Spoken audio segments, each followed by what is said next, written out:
சங்கீதம் 91:4 இப்படியாய் சொல்லுகிறது, கேட்போமா?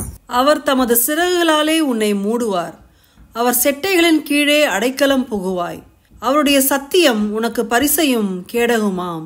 இந்த வேத வாக்கியத்துல தெளிவா சொல்லப்பட்டிருக்கு, சிறகுகளாலே மூடுவாராம். வியாதி வரும் நேரத்துலலாம் ஆரோக்கியம் என்ன சிறகாலே நம்மை மூடுவார்.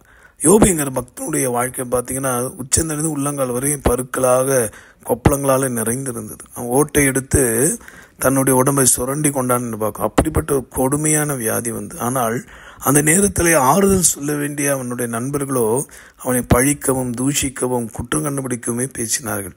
அந்த நேரத்தில் தானே கர்த்தராகிய தேவன் கடைசியில யோபு 42 பார்க்கும்போது, என் தாசனாகி யோபு பேசினது போல நீங்கள் நிதானமாய் பேசவில்லை என்று அந்த 3 நண்பர்களும் கடிந்து கொண்டார். எதுக்கு இதை சொல்லுவது? தமது சிறகால் மூடுவார். பிரியமானவர்களே, தவிக்கிற நேரத்தில் ஆறுதல் என்கிற சிறகாலை மூடுவார்.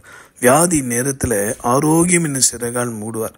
பயம், பலவீனம், போராட்டம் என்ற நேரத்தில் பெலந்திடன் என்கிற சிறகாலை மூடுவார். இந்த பாக்கியத்தை பெற்று நாம் அவருடைய சத்தியம் நமக்கு பரிசையும் கேடகமாக இருக்கபடினால அந்த விசுவாசம் என்கிற கேடகத்தை உயர்த்தி பிடிப்போம். நிச்சயமாக இந்த உலகத்தை நாம் எல்லா சூழ்நிலையும் ஜெயிப்போம் என்பதில் சந்தேகமில்லை. நம்புறவங்க என்னோட சேர்ந்து ஜெயிப்பீங்களா? அன்புள்ள ஆண்டவரே, இந்த ஜெபத்தை கேட்டு ஆசீர்வதியும். பயமுறுத்துகிற எல்லா நோய்கள், பேய்கள், போராட்டங்கள், கடன் சுமைகளை மாற்றி பிள்ளைகளை கட்டி எழுப்பும் ஆண்டவரே. நன்மையினால் அதிசயங்களை செய்ய வேண்டுமா ஜெபிக்கிறோம். காத்துக்கொள்ளும், பலப்படுத்தும். மீட்பர் மூலமாக ஜெபிக்கிறோம் எங்கள் நல்ல பிதாவே, ஆமேன். உங்களுக்காக திறப்பில் நின்று ஜெபிக்கிறோம் உங்கள் சகோதரன் மணி. God bless you.